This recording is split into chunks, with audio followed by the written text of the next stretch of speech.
તને નથી લાગતું કે હવે તારે મને ચાહવાનું બંધ કરી દેવું જોઈએ?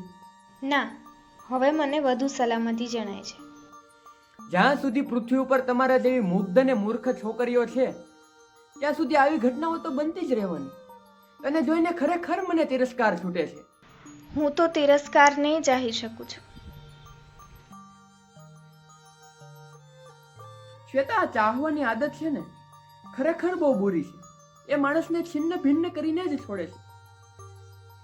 આમ તો હું સાવ સીધો સરળ માણસ જ હતો. મારે કોઈ મોટા સુખની અપેક્ષાઓ નહોતી.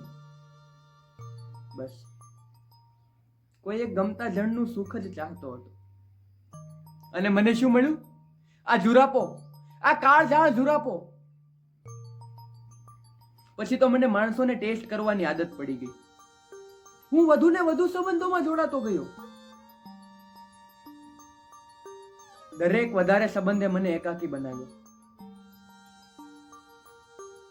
સંબંધોને ટેસ્ટ કરવાની આદત. શું મળે બીજું?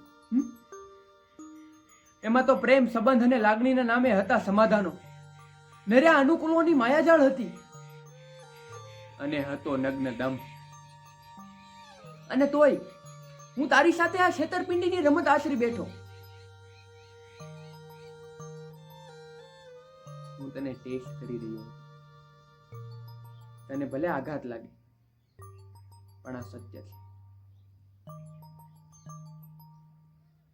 અને તું કેટલી ભાવુક બની જતી હતી. તું જેટલી વધારે વિવશ બનતી જતી હતી એટલી મને વધારે મજા પડતી હતી. ખરેખર તો શ્વેતા, હું તને ક્યારે ચાહી શકું એમ છું જ નહીં. આપણી વચ્ચે આટલી બધી વાતો થઈ.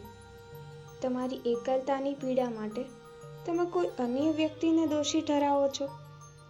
એ વ્યક્તિની પણ કોઈ એવી મજબૂરી કે એવું કોઈ સજ્જડ કારણ હોઈ શકે ને. પ્રેમ, ન્યાય, વિશ્વાસઘાત, દુઃખ, પીડા. તારી બધી વાત સાચી.